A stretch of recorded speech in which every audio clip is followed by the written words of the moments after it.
السلام علیکم ورحمۃ اللہ وبرکاتہ، نحمدہ ونصلی علی رسولہ الکریم، اما بعد فاعوذ باللہ من الشیطان الرجیم، بسم اللہ الرحمن الرحیم، رب اشرح لی صدری ویسر لی امری واحلل عقدۃ من لسانی یفقہوا قولی۔ آیت 40 سے تفسیر۔ ان الذین کذبوا بآیاتنا، بے شک وہ لوگ جنہوں نے ہماری آیات کو جھٹلا دیا۔ آیات سے مراد کونی اور شرعی، یعنی اللہ سبحانہ وتعالی کے وجود پر جتنی بھی چیزیں دلیل ہیں، کائنات میں جو بھی نشانیاں بکھری ہوئی ہیں جن سے انسان اللہ تعالیٰ کو پہچان سکتا ہے، ان سے پہچان کر بھی جان کر بھی نہ مانا، یعنی دل نے گواہی دی بھی کہ یہ سب کچھ کوئی بنانے والا ہے، لیکن انہوں نے اس بات کی طرف کان نہ دھرا۔ اور دوسری طرف آیات سے مراد اللہ تعالیٰ کی وہ آیات جو قرآن پاک میں موجود ہیں، شرعی آیات، اللہ تعالیٰ کے احکامات۔ تو بے شک وہ لوگ جنہوں نے ہماری آیات کو جھٹلا دیا، وَاسْتَكْبَرُوا عَنْهَا، اور ان سے تکبر کیا، استکبار برتا، یعنی ان پر ایمان نہ لائے۔ تکبر نام ہے غمط الناس و بطر الحق، لوگوں کو حقیر سمجھنے کا اور حق کا انکار کرنے کا۔ تو بطر الحق سے کیا مراد ہے؟ حق کو نہ ماننا۔ جب حق سامنے آ جائے، سچائی سامنے آ جائے، دل گواہی دے، تو بھی انسان صرف ضد کا شکار ہو کے انا کا مسئلہ بنا کر حق کو جھٹلا دے۔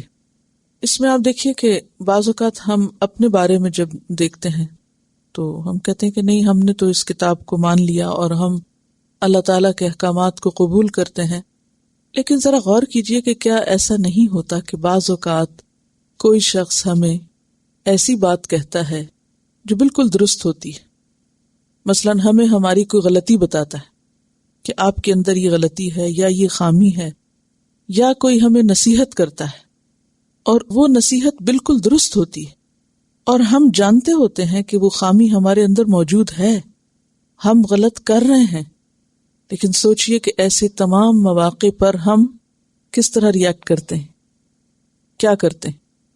کیا ہم سننے کو تیار ہوتے ہیں؟ قبول کرتے ہیں؟ مانتے ہیں؟ اگر کسی کی طرف سے آئی ہوئی درست اور سچی اور حقیقت پر مبنی بات ہم نہیں مانتے تو پھر ہم کیا کر رہے ہوتے ہیں اس وقت؟ کس چیز کا ثبوت دے رہے ہوتے ہیں؟ تکبر کا۔ تکبر نام ہے حق کے انکار کا، کہ ایک بات جو بالکل درست ہے، سچی ہے، آپ سے کہی جا رہی ہے، آپ کو سمجھ میں آ رہی ہے، لیکن پھر بھی آپ نہ مانیں، محض اس لیے کہ آپ کی مرضی نہیں، آپ کا دل نہیں چاہ رہا، آپ ایک دفعہ نہ کر چکے ہیں، اب آپ کی انا کا مسئلہ ہے کہ اپنی نہ کو ہاں میں کیسے بدلیں۔ اسی چیز کا نام تکبر ہے۔ اور خاص طور پر اگر کوئی اللہ کی بات سنا کر، اللہ کا حکم سنا کر ہمیں نصیحت کرے تو پھر وہ آیات کے انکار میں بھی شامل ہو جاتا ہے۔ آیات سے استکبار اسی چیز کا نام ہے۔ تو ان الذین کذبوا بآیاتنا واستکبروا عنہا، تو دو کام ہے یہاں، ایک تو ہے آیات کو جھٹلانا اور دوسرا ہے ان سے تکبر برتنا، ان کو اہمیت نہ دینا۔ ایسے لوگوں کا انجام کیا ہوگا؟ لا تفتح، نہ کھولے جائیں گے، فتح سے فتح کھولنا، لہم ان کے لیے، ابواب باب کی جمع دروازے، نہ کھولے جائیں گے ان کے لیے دروازے، السمائی آسمان کے۔ آسمان کے دروازے کھلتے ہیں 3 مواقع پر جو ہمیں معلوم ہے، اور اس سے زیادہ اللہ کو پتہ ہے۔ نمبر 1، جب انسان کوئی دعا کرتا ہے تو جس کی دعا قبول ہوتی ہے اس کے لیے ایک طرح سے آسمان کا دروازہ کھل جاتا ہے۔ جیسے کہ ہم جانتے ہیں کہ مظلوم کی بد دعا جو ہے وہ 7ویں آسمان تک جا پہنچتی، مطلب یہ کہ جب وہ اوپر اٹھ رہی ہوتی ہے تو ایک کے بعد ایک آسمان کا دروازہ کھلتا چلا جاتا ہے اور وہ عین اوپر تک چلی جاتی۔ دوسرا موقع ہوتا ہے عمل صالح کا، کہ نیک اعمال اور نیک کلمات اور اللہ کا ذکر وہ بھی اوپر اٹھتا ہے اور اس کے لیے بھی دروازے کھلتے ہیں۔ اس کے لیے دلیل ہے سورۃ فاطر کی آیت نمبر 10، الیہ یصعد الکلم الطیب والعمل الصالح یرفعہ، اسی کی طرف اٹھتے ہیں پاکیزہ کلمات اور نیک عمل اس کو بلند کرتا ہے. یعنی انسان اگر باعمل ہو تو اس کے منہ سے جو اچھی بات نکلتی ہے، خواہ وہ اللہ کا ذکر ہے یا کسی کو نصیحت ہے یا قرآن کا پڑھنا ہے، تو وہ نیک عمل اس کو اوپر اٹھاتا ہے اور وہ قبول ہو جاتا ہے. تیسری چیز ہے نیک لوگوں کی روحیں. جب وہ آسمان پہ پہنچتی ہیں تو آسمان کے دروازے ان کے لیے کھلتے چلے جاتے ہیں. اس کے برعکس گندی روحیں، منکرین کی روحیں، گناہگاروں کی روحیں، ابن عباس کہتے ہیں کہ ان کی روحوں کو اوپر نہیں چڑھایا جاتا یا ان کے لیے دروازے نہیں کھلتے، بلکہ وہ سجین میں پھینک دی جاتی ہیں. اس کے بارے میں آپ ایک تفصیلی حدیث قبر کا بیان کتاب میں پڑھ سکتے ہیں، بک نمبر 17 ہے اور پیج نمبر 97. حضرت ابو ہریرہ رضی اللہ عنہ سے روایت ہے کہ نبی اکرم صلی اللہ علیہ وسلم نے فرمایا، جب مومن کی موت کا وقت قریب آتا ہے تو رحمت کے فرشتے سفید ریشم کا کفن لے کر آتے ہیں اور کہتے ہیں، اے روح، اللہ کی رحمت، جنت کی خوشبو اور اپنے خوش ہونے والے رب کی طرف. 3 چیزوں کا ذکر کرتے ہیں، اللہ کی رحمت، جنت کی خوشبو اور اپنے خوش ہونے والے رب کی طرف. اس حالت میں اس جسم سے نکل کہ تو اپنے رب سے راضی ہے اور تیرا رب تجھ سے راضی ہے.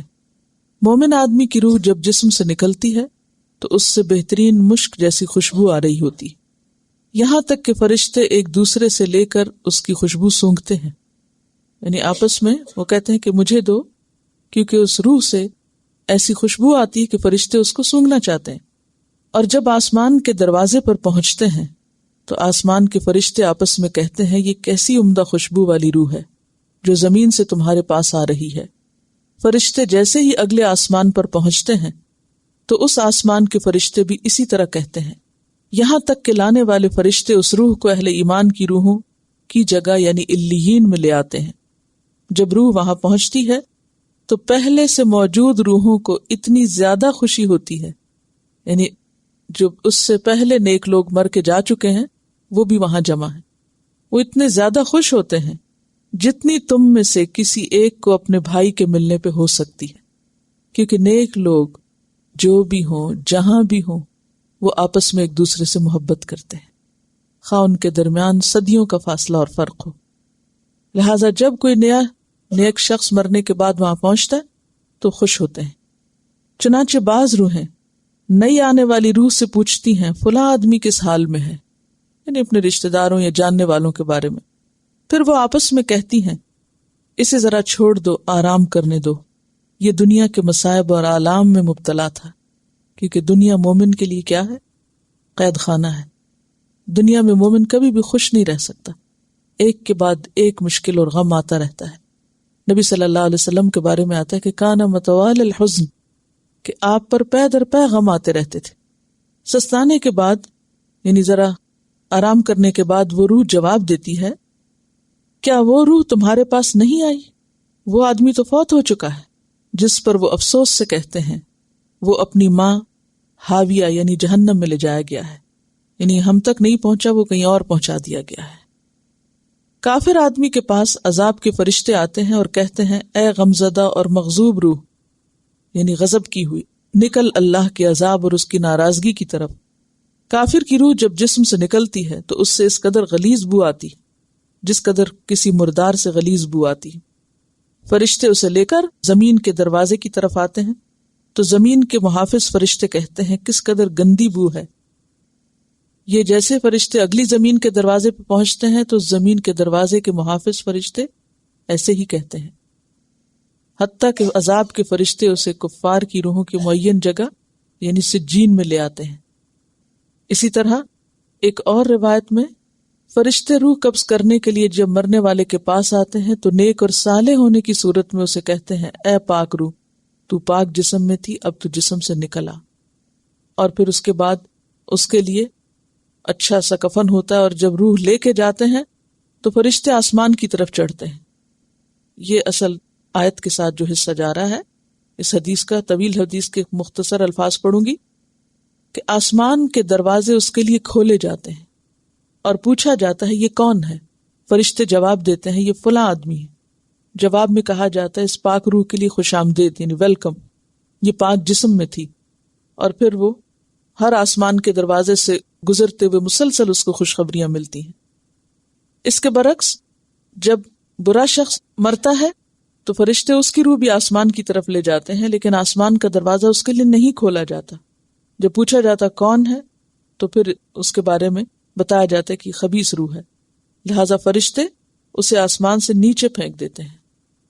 تو یہ جو آیت ہے کہ مکذبین اور مستکبرین کے لیے آسمان کے دروازے نہیں کھولے جاتے، یعنی نہ ان کے عمل اوپر چڑھتے ہیں اور نہ ہی ان کی روحیں، ان کی روحوں کے لیے مقام علیین نہیں ہے، بلکہ اس کے برعکس سجین ہے۔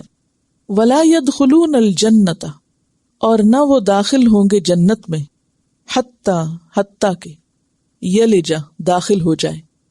ولج یلج ولوج کہتے ہیں تنگ جگہ داخل ہونے کو، پیچھے آپ پڑھ چکے ہیں سورۃ آل عمران میں، تولج اللیل فی النہار وتولج النہار فی اللیل۔ یلج الجمل فی سم الخیاط، داخل ہو جائے اونٹ سوئی کے ناکے میں۔ سم کہتے ہیں سوراخ کو، سوئی کا ناکا، اسی سے لفظ مسام بھی نکلا ہے۔ یہ جو جسم پہ پورز ہوتے ہیں نا سکن میں، تو وہ بھی مسام کہلاتے ہیں، سم ہے، کیونکہ یہ آپ اگر غور کریں اپنے ہاتھ پر یا اپنی سکن پر تو یہ بالکل ایسے ہی لگتے ہیں جیسے چھوٹے چھوٹے سوراخ ہیں، ڈاٹ ڈاٹ۔ تو سم۔ الخیاط، خیاط کہتے ہیں سوئی کو، خیط کہتے ہیں دھاگے کو، پیچھے آپ پڑھ چکے ہیں۔ حتی یتبین لکم الخیط الابیض من الخیط الاسود، خیط دھاگا ہے اور خیاط سوئی ہے، اور خیاط کہتے ہیں درزی کو۔ حتی یلج الجمل فی سم الخیاط، یہاں تک کہ اونٹ سوئی کے ناکے سے گزر جائے، یعنی سوئی کا نیڈل کا جو چھوٹا سا سوراخ ہے اس سے جب تک پورا اونٹ نہیں گزرے گا یہ جنت میں نہیں جا سکتے، تو وہ تو کبھی گزر سکتا ہی نہیں۔ دھاگا گزرنا مشکل ہوتا ہے، اونٹ کیسے گزر سکتا ہے؟ یعنی بالکل محال، مستحیل، مشکل بات ہے، کیونکہ نمبر ایک اللہ پر وہ ایمان ہی نہیں لائے، اللہ کے وجود کو جھٹلا دیا، اللہ کی باتوں کو۔ نمبر دو کہ ان کے سامنے حق پیش کیا گیا، سچی بات رکھی گئی تو انہوں نے اس کا انکار کر دیا۔ وَكَذَلِكَ، اور اسی طرح نجزی، ہم جزا دیتے ہیں، بدلہ دیتے ہیں، المجرمین، مجرموں کو۔ مجرم کا لفظ جرم سے ہے، ہر طرح کے فساد اور خرابی کے لیے جرم کا لفظ استعمال ہوتا ہے۔ ان مجرموں کے لیے جزا کیا ہے پھر؟ لہم، ان کے لیے ہے، من جہنم، جہنم میں سے، مہادن، بچھونا۔ مہاد کا لفظ مہد سے نکلا ہے۔ مہد بچھونے، بستر یا پنگھوڑے کے لیے یا گہوارے کے لیے لفظ استعمال ہوتا ہے، لیکن مہاد خاص طور پر وہ جگہ جہاں انسان سوتا ہے، یعنی بیڈ، بستر۔ وَمِن فَوْقِهِمْ، اور ان کے اوپر سے، غواش، اڑنا ہوگا۔ غواش غاشیت ان کی جمع ہے، غاشیہ، غشی کہتے ہیں ڈھانپنے کو۔ کہاں پڑھا آپ نے؟ غشاوتن، پہلے پارے میں آپ نے پڑھا تھا کہ وَعَلَىٰ قُلُوبِهِمْ غشاوتن۔ غشاوہ کس کو کہتے ہیں؟ پردے کو۔ پردہ کیسی چیز ہوتی ہے جو ڈھانپ لیتا ہے، تو یہاں مراد ہے اوپر اوڑھنے والی چیز، مہاد ہے نیچے بچھانے والی چیز، یعنی سوتے وقت انسان کا بستر دو چیزوں پر مشتمل ہوتا ہے، ایک ہے وہ چیز جو نیچے بچھائی جاتی ہے اور ایک ہے وہ جو اوپر اوڑھی جاتی۔ تو غواش ہے اوپر لینے والی چیز، یعنی لحاف یا رضائی یا چادر جو بھی ہو، اور مہاد ہے نیچے سپریڈ کرنے والی۔ تو ان کے لیے جہنم ہی بچھونا ہوگا اور جہنم ہی اوڑھنا ہوگا۔ اور یہ جو غواش کا لفظ ہے یہ بہت ہی دہلا دینے والا لفظ ہے، کیونکہ آگ کے شعلے چادر کی طرح یا چھتری کی طرح یا امبریلا کی طرح ان پر اس طرح چھائے ہوئے ہوں گے کہ وہ بیچ میں سے نظر بھی نہیں آئیں گے. جیسے انسان رضائی کے اندر سے نظر نہیں آتا. کوئی شخص کپڑا اوڑھ کے سویا ہوا ہو تو آپ کو اس کی شکل دکھائی نہیں دیتی.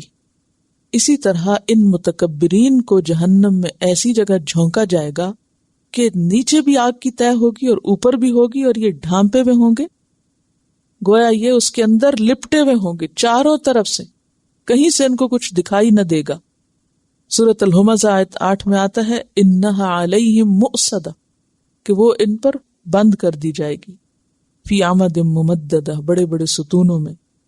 اور ویسے بھی ہم دیکھتے ہیں قرآن پاک میں سورۃ التوبہ آیت 49 میں آتا ہے وَإِنَّ جَهَنَّمَ لَمُحِيطَةٌ بِالْكَافِرِينَ، کہ جہنم کافروں کو گھیرے ہوئے ہوگی، یعنی چاروں طرف سے ان کو اپنی کسٹڈی میں لیے ہوئے ہوگی.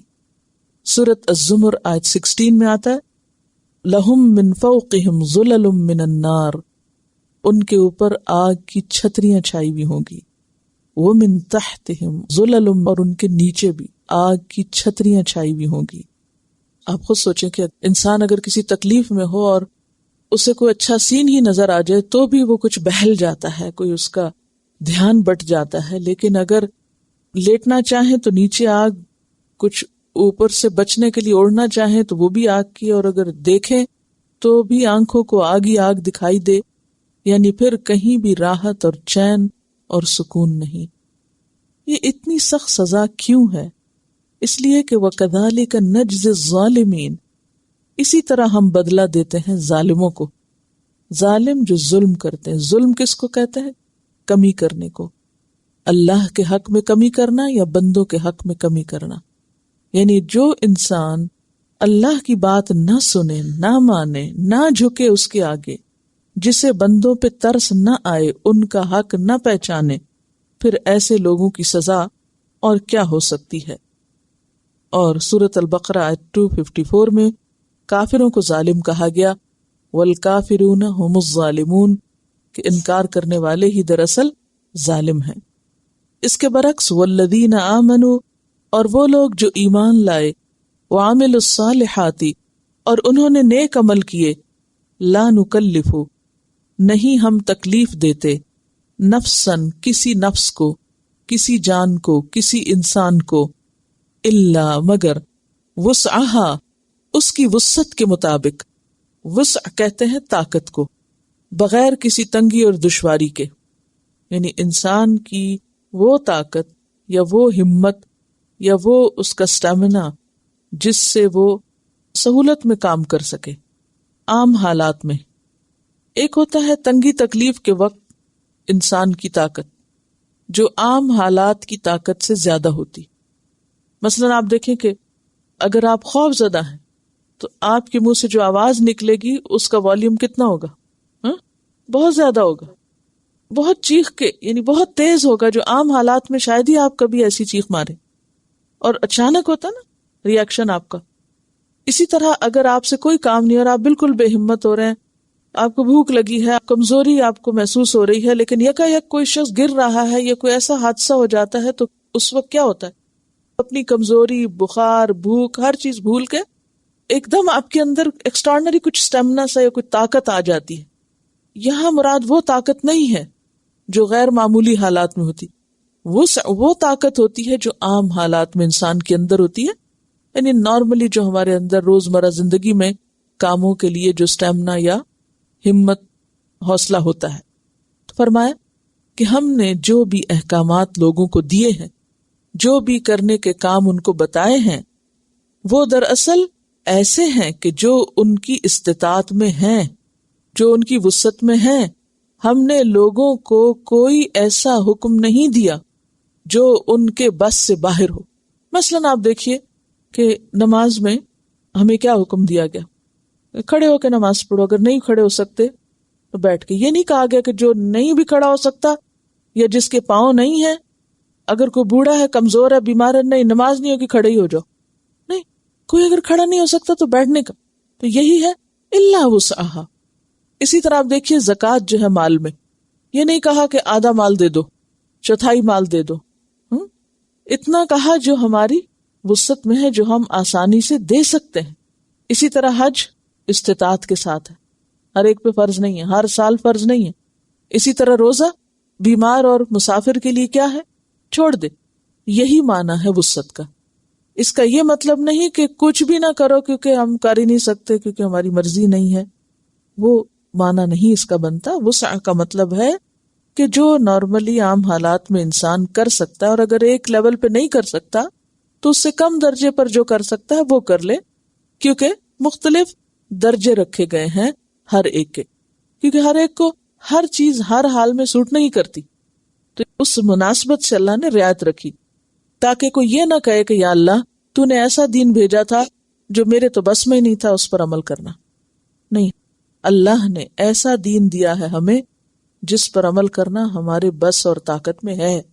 ہمارے لیے مشکل نہیں، مشکل ہمارے نفس کے اندر ہے، رکاوٹیں اپنے اندر ہیں، اور وہ سب سے بڑی رکاوٹ انا کی ہے، تکبر کی ہے، اور منمانی کرنے کی ہے، اپنی مرضی سے جینے کی ہے، خواہشات کے اتباع کی ہے. اولئک یہی لوگ اصحاب الجنتی جنت والے ہیں، ہم فیہا خالدون وہ اس میں ہمیشہ رہنے والے ہیں. کون؟ جو ایمان لا کر پھر عمل بھی اچھے کریں، اور وہ تمام عمل اور وہ تمام ذمہ داریاں اور پابندیاں جو اللہ نے عائد کی ان کو نبھائیں، کیونکہ ان کا نبھانا ان کے بس میں ہے. ایسے لوگ جو جنت میں ہوں گے ان کے لیے فرمایا وَنَزَعْنَا اور ہم کھینچ لیں گے. نزع کہتے ہیں کھینچنے کو. اور ہم کھینچ لیں گے مَا فِي صُدُورِهِمْ جو ان کے سینوں میں ہوگا. صدور صدر کی جمع، صدر سینے کو کہتے ہیں، اور سینے میں کیا ہوتا ہے؟ دل. اور دل کیا ہے؟ انسان کی خواہشات اور سوچوں کا مرکز. وَنَزَعْنَا اور ہم نکال لیں گے مَا فِي صُدُورِهِمْ جو بھی ان کے سینوں میں ہوگا، دلوں میں ہوگا. کیا؟ من غل، غل میں سے. غل کہتے ہیں چھپی ہوئی عداوت کو، قلبی عداوت کو، دل کے اندر پائی جانے والی حقد، حسد، عداوت جو عموماً ظاہر نہیں کی جاتی. اس دنیا میں رہتے ہوئے انسانوں کے درمیان اختلافات یا اونچ نیچ باہم ہو جایا کرتی ہے، اور بعض اختلافات تو دشمنی کی حد کو پہنچ جاتے ہیں اور مخالفتوں میں بدل جاتے ہیں، اور ایک دوسرے کی جان لینے پہ پھر لوگ تل جاتے ہیں. لیکن بعض اختلافات محض دل کی حد تک رہتے ہیں، اور انسان زبان سے یا عمل سے یا رویے سے اس کا اظہار نہیں کرتا. اس میں بعض اوقات کوئی وجہ ہوتی ہے اور بعض اوقات کوئی خاص وجہ نہیں بھی ہوتی، لیکن کیا ہوتا ہے کہ بعض لوگوں کے ساتھ آپ کی بنتی نہیں، ان کے ساتھ آپ رہ کے خوشی نہیں ہوتے، مزاج نہیں ملتے، یا کوئی بھی وجہ.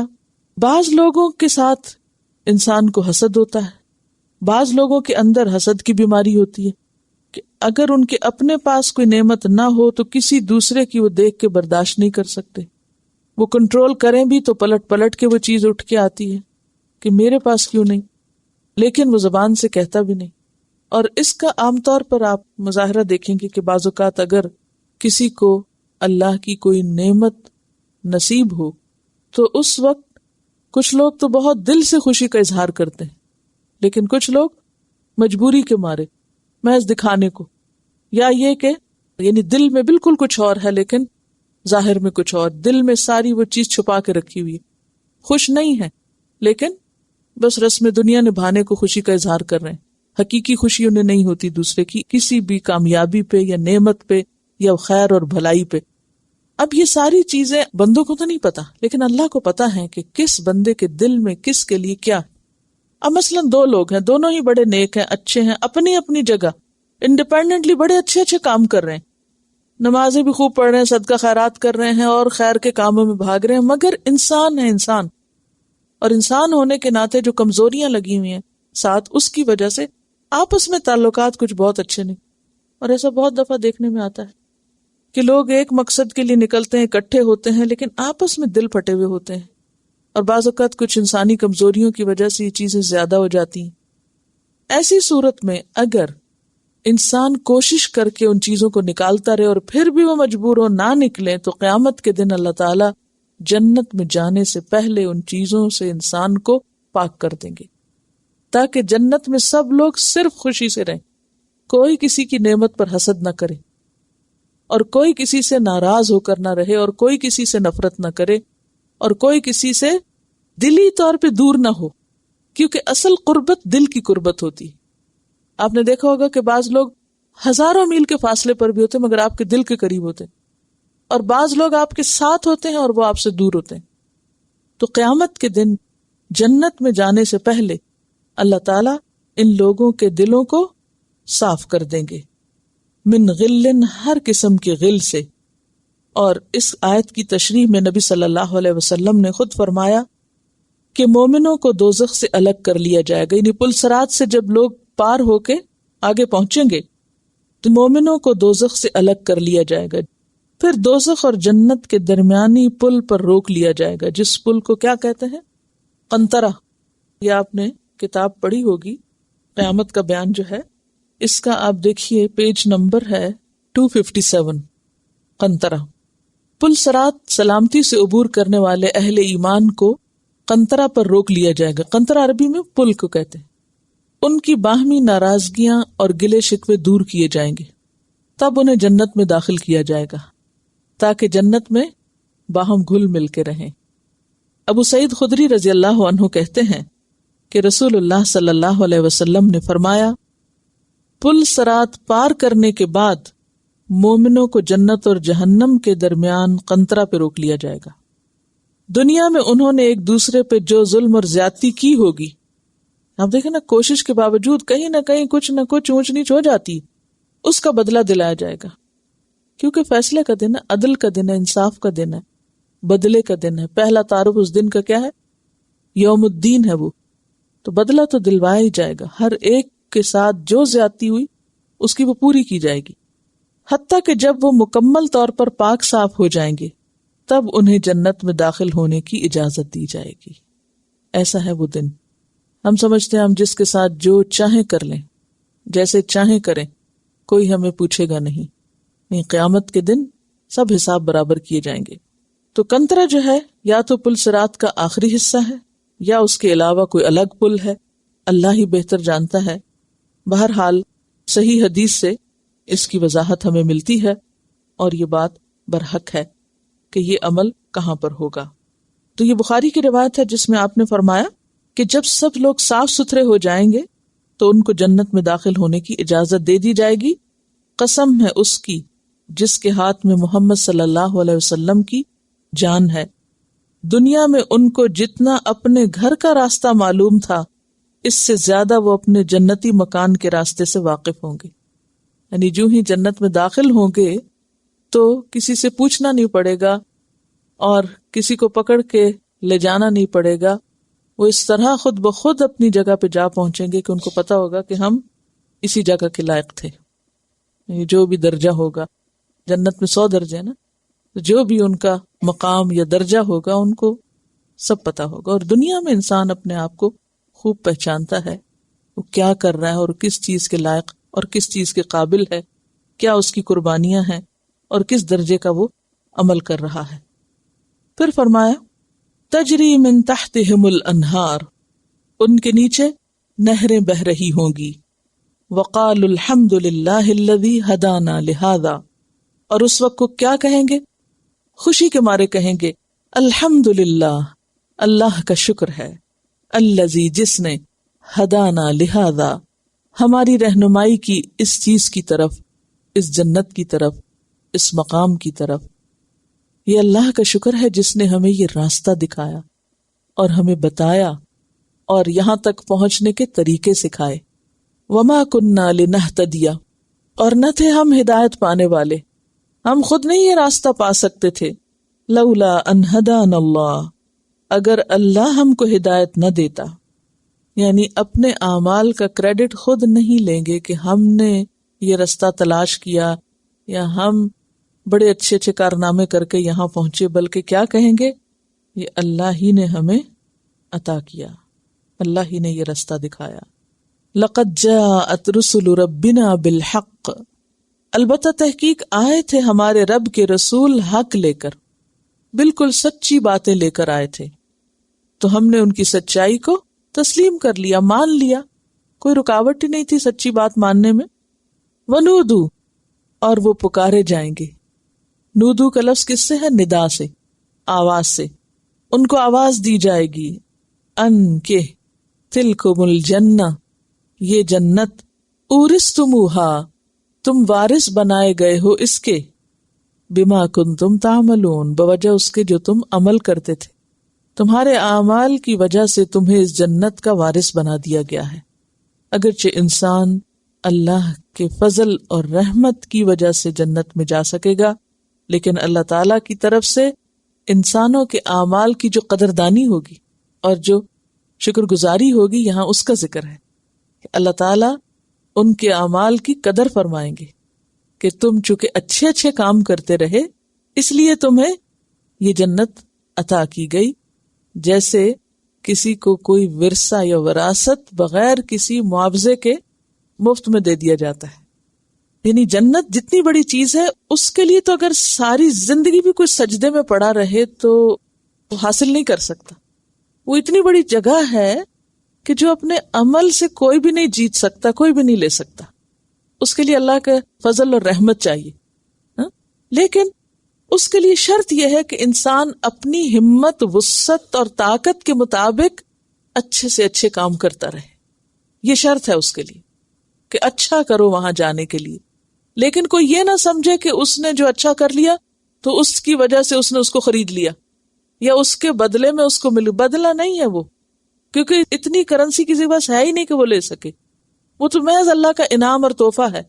کس کے لیے؟ جو اللہ کی مرضی کے مطابق یہ زندگی بسر کرے. اب یہ جو بات ہے کہ ان کو وارث بنا دیا گیا، تو دو چیزیں وراثت میں. ایک تو یہ کہ وراثت انسان کو بغیر کسی محنت اور بغیر کسی معاوضے کے ملتی ہے. یعنی ماں باپ فوت ہو جاتے ہیں تو ان کے مال میں اولاد جو ہے وہ وارث ہو جاتی. تو اسی طرح مرنے کے بعد انسان کو اللہ تعالی جنت بغیر کسی معاوضے کے دیں گے. معاوضے سے مراد یہاں کیا ہے کہ ان کے عمل کے بدلے میں نہیں بلکہ فضل سے دیں گے. ایک طرح سے مفت ہوگی وہ اپنے پسندیدہ بندوں کے لیے. اور دوسری طرف جیسے یہ کہا گیا نا کہ ذالک الفضل من اللہ، جنت کیا ہوگی؟ اللہ کا فضل ہوگی. سورۃ النساء 175 میں آتا ہے فَسَيُدْخِلُهُمْ فِي رَحْمَةٍ مِّنْهُ وَفَضْلٍ، کہ اللہ ان کو اپنی رحمت اور فضل میں داخل کرے گا. اور حدیث میں یہ بھی آتا ہے کہ تم میں سے کوئی اپنے عمل کی وجہ سے جنت میں نہ جا سکے گا. لوگوں نے پوچھا وَلَا أَنْتَ يَا رسول اللہ، اے اللہ کے رسول صلی اللہ علیہ وسلم آپ بھی نہیں؟ فرمایا وَلَا أَنَا، میں بھی نہیں، إِلَّا أَن يَتَغَمَّدَنِي اللَّهُ بِرَحْمَةٍ مِّنْهُ وَفَضْلٍ، مگر یہ کہ اللہ مجھے اپنی رحمت اور فضل سے ڈھانپ لے. اور جنت کے بارے میں بارہا پیچھے میں آپ کو ایک حدیث سنا چکی ہوں کہ اللہ تعالیٰ جنت سے کیا کہتے ہیں؟ انتی رحمتی، تو کیا ہے؟ میری رحمت ہے، تیرے ساتھ میں اپنے اچھے بندوں پر اپنا رحم کروں گا. تو جنت سراسر اللہ کی رحمت اور فضل ہے.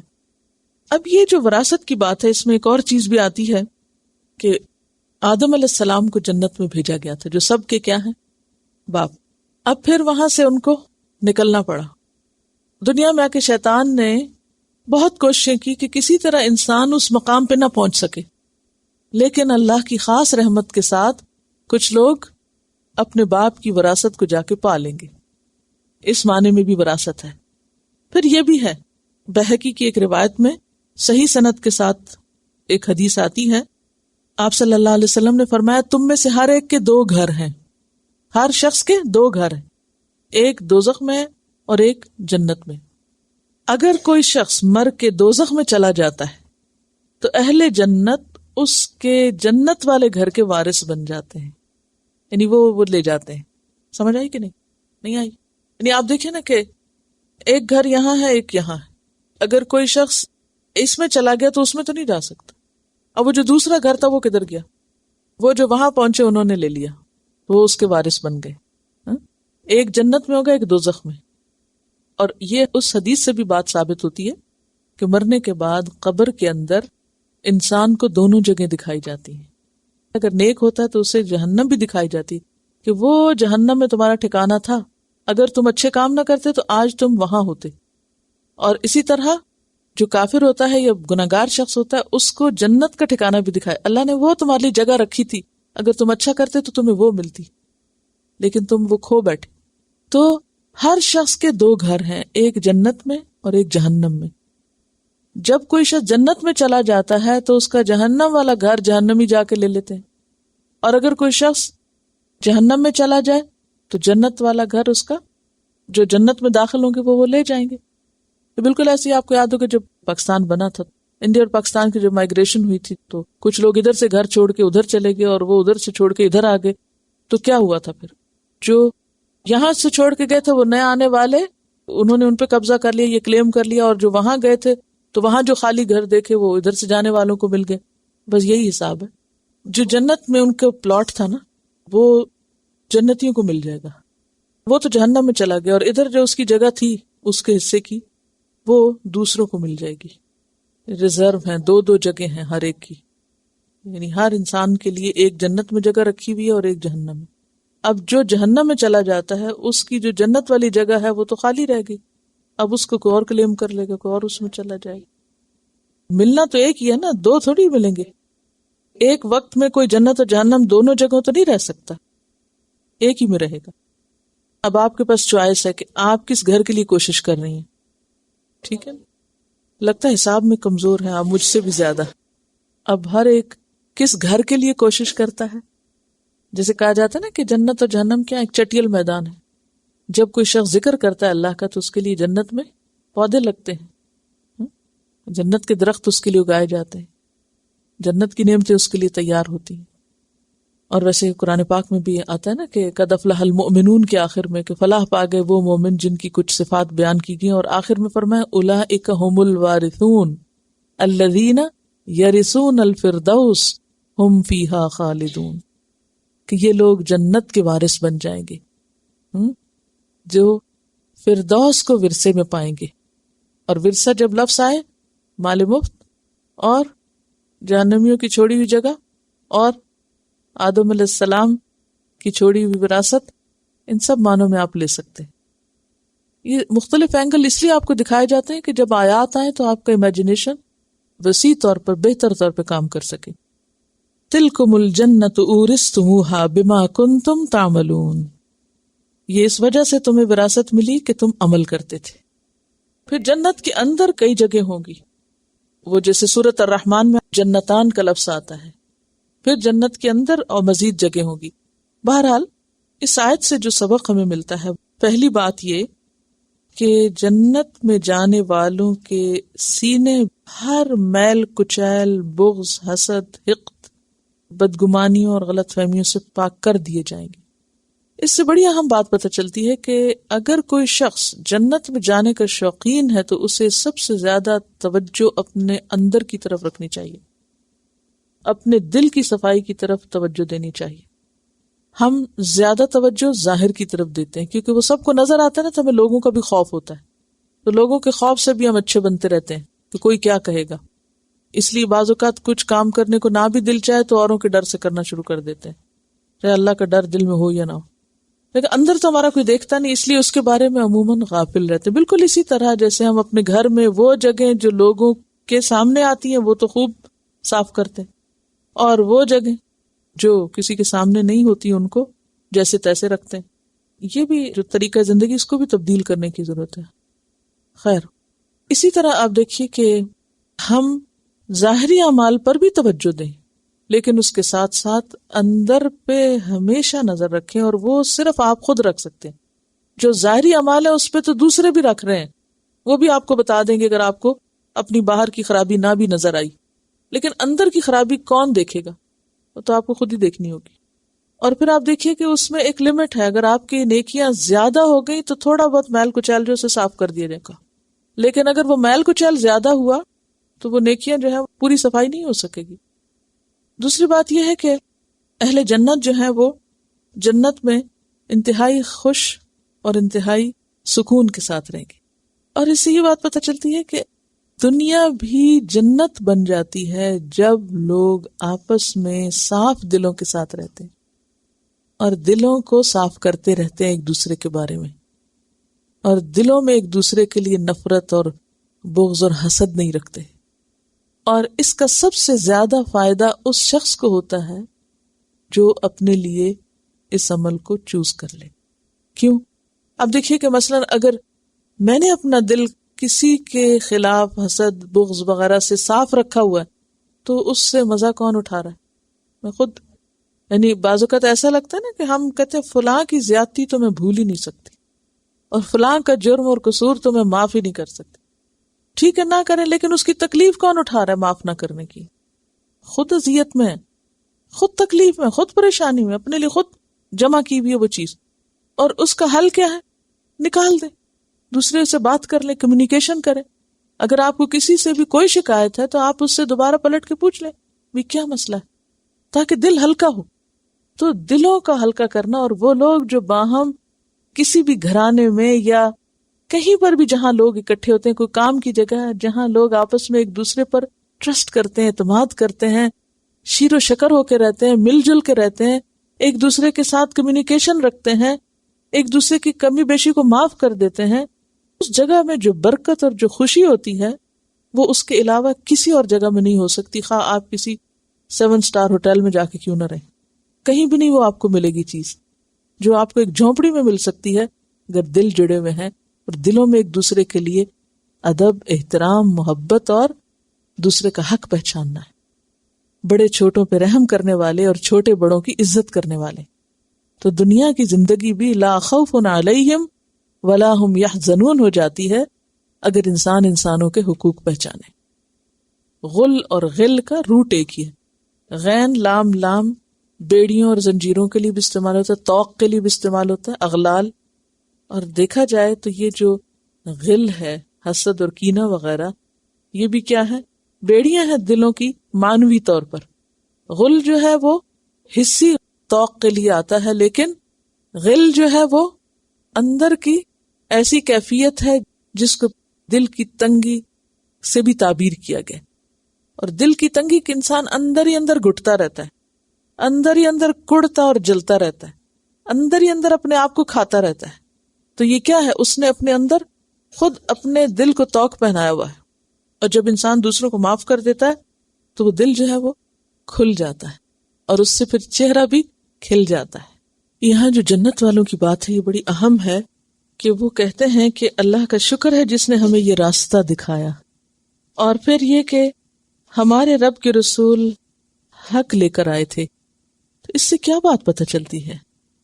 کہ اس جنت تک جانے کے لیے اللہ کا بتایا ہوا، رسولوں کا لایا ہوا حق راستہ دیکھنا، سمجھنا، اس پہ چلنا اور اس کو فالو کرنا بے حد ضروری ہے، کیونکہ وہی راستہ اس طرف جاتا ہے.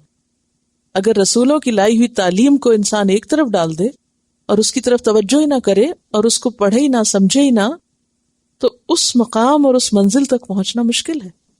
کیونکہ وہاں یہی اقرار کریں گے کہ اللہ کا شکر ہے جس نے رستہ دکھا دیا ہمیں، ہمارے بس میں تو نہ تھا، ہم تو یہ نہ تھے.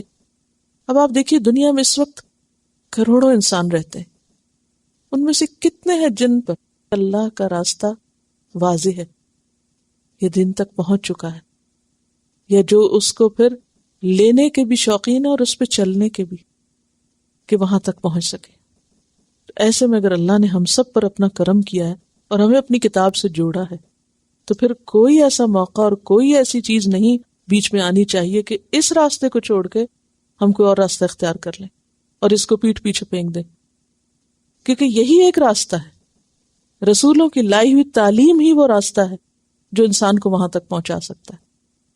لیکن افسوس یہ کہ شیطان نے سب سے زیادہ اسی راستے کو دھندلا دیا کہ نہ دیکھیں اور نہ اس کی طرف بڑھیں. وآخر دعوانا الحمدللہ رب العالمین. سبحانک اللہم وبحمدک، نشہد ان لا الہ الا انت، نستغفرک ونتوب الیک. السلام علیکم ورحمۃ اللہ وبرکاتہ.